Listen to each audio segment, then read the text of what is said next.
Good morning students. तो class 11th में हमारा वेक्टर में वहां पे चल रहे थे। वेक्टर के अंदर हमने अब तक हमने पढ़ा था यूनिट वेक्टर, लेकिन कुछ स्टूडेंट्स को प्रॉब्लम आ रही थी, कह रहे थे कि सर हमें जो डायमेंशन वेक्टर था उसका मैग्नीट्यूड निकालना नहीं आ रहा, मैग्नीट्यूड निकालना हमें दोबारा से बताइए। तो चलो आज हम उसी पे डिस्कस करेंगे वापस से। देखिए, मान लो कि ये हमारा वो कोऑर्डिनेशन प्लेन है, ठीक है, ये हमारा कोऑर्डिनेशन प्लेन है और इस कोऑर्डिनेशन प्लेन के अंदर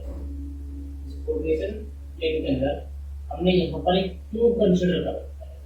तो कंसीडर कर रखा है, क्यूब कंसीडर कर रखा है। देखिए कुछ इस तरह से हमारा क्यूब,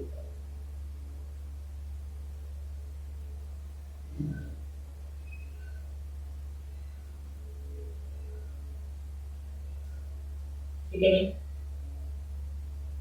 हमने एक क्यूब कंसीडर कर लिया। इस तरह से हमारा ये क्यूब,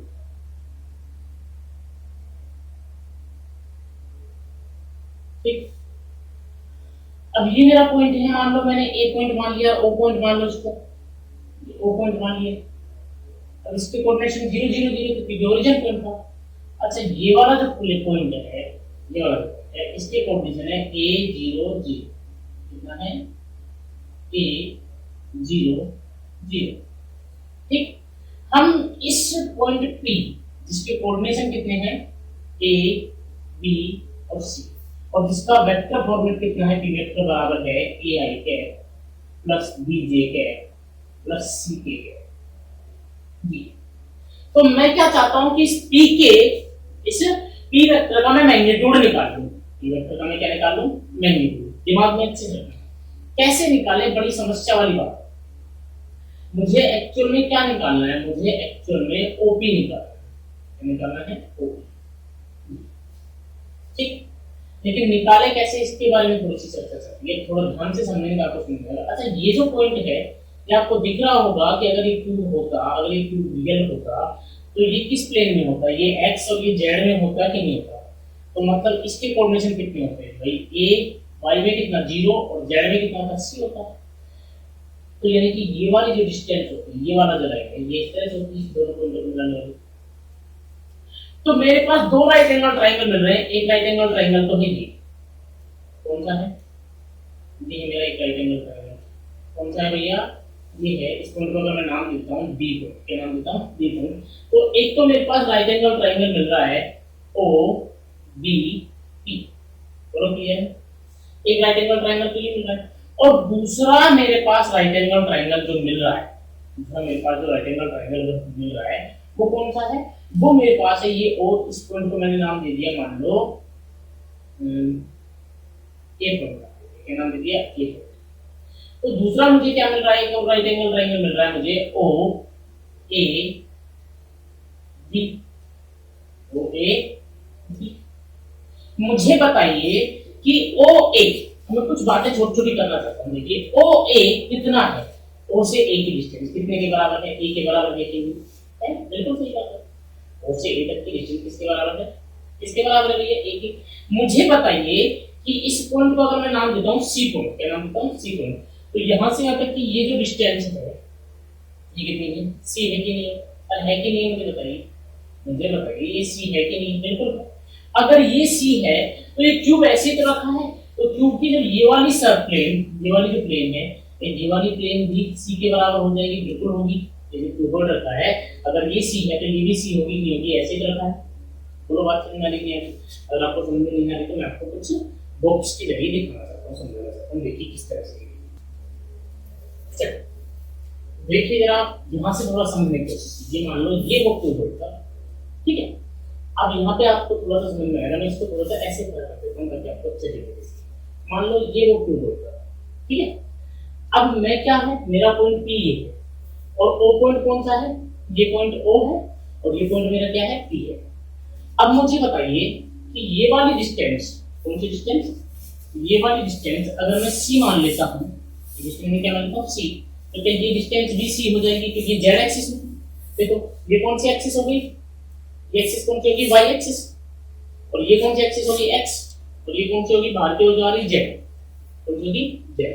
तो अब यहां से आप समझिए ये डिस्टेंस सी, ये डिस्टेंस कितनी होगी ए, और ये डिस्टेंस होगी कितनी मेरी बी। तो यहां से आप थोड़ा समझने की कोशिश, ठीक है। तो ये डिस्टेंस अगर सी है तो ये भी कितनी होगी, सी ही होगी, होगी कि नहीं होगी, तो पैरेलल होगी। अरे नीचे का प्लेन है कि नहीं, नीचे का प्लेन, तो ये भी क्या होगी, पैरेलल होगी, बिल्कुल। अब मुझे बताइए कि यहाँ से एक बात और समझ में आ गई कि ए बी जो है, ए से बी तो कितना है, तो सी के बराबर। तो मुझे बताइए अगर ऐसी सिचुएशन है, ये पता है तो क्या मैं इसे निकाल सकता हूँ, बिल्कुल निकाल सकता हूँ, यानी कि मैं इसको निकाल सकता हूँ, ओबी को निकाल सकता हूँ। तो मुझे निकालना है पहले ओबी, ओबी कितना होगा, ओबी कितना होगा। तो मैं पाइथागोरस थ्योरम का अगर मैं यूज करता हूँ, पाइथागोरस थ्योरम का अगर मैं यूज करता हूँ, तो मुझे बताइए कि पाइथागोरस थ्योरम क्या कहते हैं कि hypotenuse equal to root of, hypotenuse equal to यानी कि OB equal to root of perpendicular square plus base square, perpendicular square plus base square. तो बेस कितना है मेरा, a, यानी कि कितना है, OA, OA का स्क्वायर प्लस परपेंडिकुलर कितना मेरा, परपेंडिकुलर कितना मेरा AB, तो AB का स्क्वायर, यानी कि OB equal to root of, OA को क्या लिख दिया मैंने, OA को लिख दिया मैंने A, तो A स्क्वायर प्लस कितना C स्क्वायर। तो मेरे पास यहाँ से OB की वैल्यू आ गई, इसकी वैल्यू आ गई OB की root of A square plus C square. चलिए अब मैं क्या निकालना चाहता हूँ, मैं तो ये निकालना चाहता हूँ मेरा रिजल्टेंट R, यानी कि मोड ऑफ P, ये तो निकालना चाहता हूँ। तो अब मैं किस राइट एंगल ट्रायंगल की बात करूंगा, मैं इस राइट एंगल ट्रायंगल की, तो लिखिए इस राइट एंगल ट्रायंगल की बात करूंगा, इस वाले राइट एंगल ट्रायंगल की। ये राइट एंगल है क्योंकि ये प्लेन में ऐसे लाइन है, नीचे की प्लेन लाइन, ठीक है भाई। तो अब मैं राइट एंगल ट्रायंगल की बात करूंगा, from right angle triangle OBP, तो इसके अकॉर्डिंग मुझे बताइए हाइपोटेनस का स्क्वायर मतलब r का स्क्वायर इक्वल टू कितना होना चाहिए, perpendicular square plus base square. तो परपेंडिकुलर कितना है मेरा, परपेंडिकुलर मेरा है BP प्लस बेस कितना है मेरा, बेस है मेरा OB, OB का स्क्वायर। तो r स्क्वायर BP की जगह मैंने रखा B, तो B का स्क्वायर प्लस OB, OB की वैल्यू कितनी है, root of A square plus C square. तो रूट का स्क्वायर करेंगे कितना हो जाएगा, A square plus C square. तो R स्क्वायर इक्वल टू आ रहा है A square plus B square plus C square. तो R equal to root of A square plus B square plus C square. ये मेरे पास रिजल्टेंट है, मेरे पास क्या गया, रिजल्टेंट। तो इस तरह से हम रिजल्टेंट निकालते हैं। आपको समझ में आया होगा, आई एम श्योर आपको बहुत अच्छे समझ में आ गई होगी कहानी कि क्या है। सिर्फ दो ट्रायंगल यूज किया, एक ट्रायंगल पहले बॉटम का यूज किया, फिर एक ये ऊपर का यूज किया, ठीक है। कोई दिक्कत वाली बात नहीं है, यहाँ तक आपको सबको समझ में आ गया। फिर भी नहीं है तो मुझे बता दीजिए, कोई बात नहीं, मैं बॉक्स के साथ यानी कि जो मैं 3D के साथ आपको इससे अच्छे से समझाता हूँ। चलिए तो चलिए अब बात करते हैं नेक्स्ट टॉपिक की। आज हम पढ़ने वाले हैं डॉट प्रोडक्ट। आज हम क्या पढ़ने वाले हैं, डॉट प्रोडक्ट। आज पहली बात हम पढ़ेंगे प्रोडक्ट ऑफ वेक्टर्स। वेक्टर्स का प्रोडक्ट कैसे करते हैं, वेक्टर का प्रोडक्ट क्या होता है। तो देखिए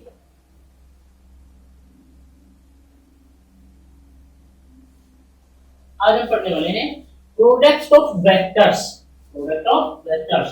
और प्रोडक्ट ऑफ वेक्टर्स दो टाइप का होता है, एक होता है भैया हमारा स्केलर प्रोडक्ट और एक और होता है हमारा वेक्टर प्रोडक्ट, ठीक है। वेक्टर्स का प्रोडक्ट करने वाले हैं, उसमें सबसे पहले दो टाइप का प्रोडक्ट होते हैं। नंबर फर्स्ट स्केलर प्रोडक्ट,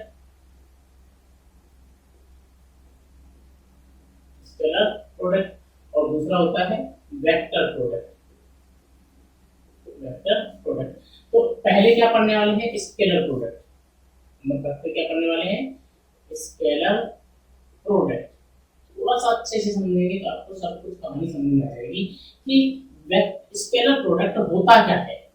देख मान लो कि मेरे पास दो वेक्टर है, एक वेक्टर है A और दूसरा वेक्टर है B वेक्टर। एक वेक्टर A वेक्टर था और दूसरा वेक्टर B वेक्टर था, तो उनके बीच में एंगल था थीटा, उनके बीच में एंगल कितना था, थीटा। तो अब पहली बात तो समझिए कि स्केलर प्रोडक्ट कहते किसे हैं। इसकी एक मतलब अननोन सी डेफिनेशन, जब आपको कुछ याद नहीं आए तो ये आपको डेफिनेशन यूज करनी है, वरना दूसरी डेफिनेशन तो मैं बताऊंगा, ठीक है। जो इंपॉर्टेंट है आप समझिए कि दो वेक्टर हैं, मान लो एक A वेक्टर था और एक B वेक्टर था। अब इनका कुछ प्रोडक्ट हुआ, इनका मल्टीप्लाई हुआ आपस में, और मल्टीप्लाई होने के बाद एक रिजल्ट आया। क्या आया? रिजल्ट। क्या आया? रिजल्ट आया। और ये जो रिजल्ट आया, ये स्केलर आ गया। कैसा आ गया? स्केलर। तो इसे कहते हैं scalar product of vectors. Scalar product of vectors मतलब जब ये हुआ कि दो वेक्टर का प्रोडक्ट हुआ, दो वेक्टर का मल्टीप्लाई हुआ, और रिजल्ट वो है क्या आया? स्केलर आया। तो इस प्रोडक्ट को हम कहते हैं scalar product of vector. Scalar product of vector. तो स्केलर प्रोडक्ट ऑफ वेक्टर आपको समझ में आया? A product between the vectors, a product between the vectors when the result got, when we result got in a scalar quantity, when we result got a scalar quantity, then its product is known as scalar product of vectors, then its product is known as scalar product of vectors। बोलो clear है? ये दो vector है, दो vector का product किया और result मिला स्केलर, तो इसको हमने कहा scalar product of vectors. Scalar product of vectors. बोलो क्लियर है? It's represented by dot. इसको कैसे रिप्रेजेंट करते हैं? इसको डॉट लगा के रिप्रेजेंट करते हैं, मतलब ए वेक्टर डॉट बी वेक्टर। तो जैसा कि हम बात कर रहे थे डॉट प्रोडक्ट की, कि अगर दो वेक्टर उनका प्रोडक्ट हो और रिजल्ट में मुझे स्केलर क्वांटिटी मिले, तो इस प्रोडक्ट को हम कहते हैं स्केलर प्रोडक्ट ऑफ वेक्टर्स। तो इसको डॉट लगा के रिप्रेजेंट करते हैं, और इस डॉट लगाने की वजह से इसे क्या कहते हैं? डॉट प्रोडक्ट भी कहते हैं। क्या कहते हैं? Dot product. अब इसकी एक्चुअल डेफिनेशन क्या है समझिए, कि मान लो ए वेक्टर प्रोडक्ट होता है बी वेक्टर से, तो इसका रिजल्ट आएगा mod of A vector mod of B vector mod of A vector mod of B vector cos theta. Mod of A vector mod of B vector cos theta, ये हमारा result आएगा। अगर A vector और B vector का हम product करते हैं, तो प्रोडक्ट क्या आएगा? A vector dot B vector equal to होगा mod of A vector mod of B vector cos theta. मतलब ये हुआ। अब ढंग से समझिए कि इसकी डेफिनेशन कैसे देंगे। ये थीटा क्या है? ये थीटा है angle between A vector and B vector, angle between A vector and B vector. तो रिजल्ट, तो डेफिनेशन क्या दी गई? The product, the dot product या scalar product of two vectors, the scalar product of two vectors is equal to the product of magnitude of vectors and cos of the angle between vectors, क्या रह जाएगी definition? क्या रहेगी? the scalar product of vectors is equal to the product of magnitude of vectors and cos of the angle between the vectors। बोलो clear है? याद रह जाएगी डेफिनेशन। देखिए ये डेफिनेशन तब यूज करनी है जब आप ये डेफिनेशन भूल जाओ। आपको प्राइमरी डेफिनेशन ये माननी है, आपको ज्यादातर डेफिनेशन इसको याद रखना है। आपकी कोशिश ये रहनी चाहिए कि आप इस डेफिनेशन को लिखें। ये अच्छी डेफिनेशन है, स्टैंडर्ड डेफिनेशन, जबकि ये स्टैंडर्ड डेफिनेशन है। तो स्टैंडर्ड डेफिनेशन एक बार फिर से बता रहा हूं, द डॉट प्रोडक्ट या scalar product of two vectors, is equal to the product of magnitude of vectors. देखो दोनों का प्रोडक्ट है कि नहीं है? दोनों का मैग्नीट्यूड है कि नहीं है? इनका प्रोडक्ट है कि नहीं है? तो the product of magnitude of vectors and cos of the angle between the vectors। तो इस तरह से हम निकालते हैं, एक न्यूमेरिकल करते हैं। आपको इससे अच्छे से क्वालिटी समझ में आएगी क्या कहानी है। देखिए ढंग से देखिए। अब इसका केस फर्स्ट में पढ़ा रहा हूं, केस फर्स्ट में आज आपको पढ़ा रहा हूं। केस फर्स्ट क्या है? जब आपको एंगल फाइंड हो, जब थीटा फाइंड हो, थीटा आपको पता हो, जब थीटा नोन हो, थीटा अपने को पता है, उस सिचुएशन में क्या होगा? जैसे मैंने कहा कि मेरे पास एक वेक्टर है ए वेक्टर, इसका मैग्नीट्यूड है 2i cap plus j cap minus 2k cap, जबकि बी वेक्टर है i cap plus j cap minus 4k cap. ठीक है, और कह रहा है कि थीटा इनके बीच में 60 डिग्री है। कितना डिग्री है? 60 डिग्री। इस सिचुएशन में ए वेक्टर और बी वेक्टर कितना होगा? तो देखिए A vector dot B vector equal to हमें पता है कि mod of A vector mod of B vector और cos थीटा होने वाला है। तो देखिए क्या होगा? A vector dot B vector equal to, सबसे पहले मोड ऑफ ए वेक्टर मतलब root of a square plus b square plus c square, यानी कि 2 का स्क्वायर प्लस 1 का स्क्वायर प्लस 2 का। मैंने क्या कहा था? मैग्नीट्यूड लेंगे तब सब पॉजिटिव चीजें लेंगे, पॉजिटिव वर्ड से साइंस लेंगे, इसके अलावा नेगेटिव साइन का यूज नहीं होगा। उसके बाद B vector mod of A vector मतलब 1 का स्क्वायर प्लस 1 का स्क्वायर प्लस 4 का स्क्वायर इंटू कितना, इंटू cos 60 डिग्री, इंटू कितना cos 60 डिग्री। तो कितना आ रहा है बोलिए, 2 का स्क्वायर 4 प्लस 4 प्लस 1 कितना, रूट में 9, रूट में 9। इधर कितना 4 का स्क्वायर कितना 16 प्लस 1 प्लस 1 कितना हो गया भैया 18, और cos 60 की वैल्यू कितनी होती है 1/2, 1/2। क्या लिख सकते हैं, 9 का रूट हो जाएगा 3, और 18 को क्या लिख सकता है, 9 2 जा 18, 9 2 जा 18 मतलब 9 का रूट कितना 3, फिर से 3 बाहर आ जाएगा, 3 रूट 2, 3 रूट 2 into 1/2, into 1/2। तो आंसर क्या आ रहा है, आंसर आ रहा है 9 रूट 2/2, मतलब 9/√2, 9/√2। बोलो बात समझ में आपको आई है कि नहीं आई है, क्लियर है।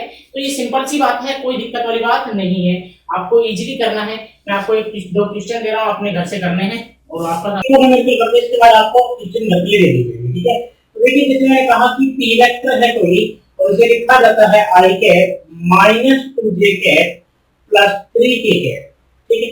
इसी के साथ मैंने कहा कि q वेक्टर को लिखा जा रहा है 2i cap minus 3j cap plus k cap, और थीटा बराबर दिया गया है 30 डिग्री, कितना डिग्री 30 डिग्री। तो आपसे कहा गया है कि p vector dot q vector को फाइंड करो, आपसे कहा है, ठीक है। तो कहते हैं, तो मुझे बताइए कि p vector dot q vector को क्या लिखा जाएगा, लिखा जाएगा mode of p vector, mod of q vector cos theta.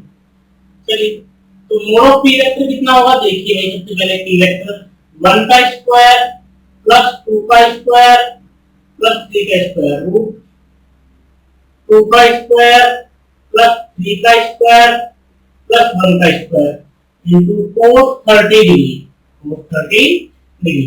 तो बोलिए क्या आ रहा है यहाँ पे आंसर, यहाँ पे आंसर आ रहा है 3 का स्क्वायर 9 प्लस 4 प्लस 1, 9 और 4 कितना भैया 13 और 1 14, रूट 14, रूट 14। और इसका कितना आ रहा है 3 का स्क्वायर 9, 4 का स्क्वायर कितना हो जाएगा भैया 1, और 2 का स्क्वायर कितना 4, और ये कितना भैया 1, यानी कितना वही 9 4 13 और 1 रूट 14, रूट 14। तो 430 के लिए रूट 3/2, रूट 14 कितना हो जाएगा 14 into रूट 3/2, तो कैंसिल हो गया, कितना आ रहा है 7, और अपना आंसर आ रहा है 7√3, 7√3। ये हमारे पास आंसर है। बोलो समझ में आया कि नहीं आया। तो इस तरह से हम डॉट प्रोडक्ट को करते हैं जब हमें थीटा पता हो, जब थीटा नोन हो। चलिए, तो आपको जो क्वेश्चन घर से करने हैं, ये वेक्टर इस पर जो आपको दिया गया है माइनस का i कैप माइनस का j कैप और प्लस का 2k कैप, ठीक है। और b वेक्टर आपको दिया गया है 2i cap plus 2j cap plus 2k cap, ठीक है। थीटा आपको दिया गया है 60 डिग्री, थीटा आपको कितना दिया गया है 60 डिग्री। इसी के अलावा ये पहला क्वेश्चन था, दूसरा क्वेश्चन आपको दिया गया है, ये वेक्टर आपको दिया गया है 2i cap plus 3j cap plus 4k cap. b vector आपको दिया गया है minus 4i cap plus 2k cap, 2k cap, और थीटा बराबर आपको दिया गया है 30 डिग्री, ठीक है। तो आपको ये दो आंसर आपको घर से करने हैं, दो क्वेश्चन आपको करने हैं, और आपको करके व्हाट्सएप ग्रुप पे सेंड, ठीक है। चलिए मिलते हैं नेक्स्ट वीडियो में। नेक्स्ट वीडियो में हम कंडीशन पढ़ेंगे जब थीटा अननोन हो, और साथ में पढ़ेंगे क्रॉस प्रोडक्ट, साथ में पढ़ेंगे क्रॉस प्रोडक्ट। चलिए।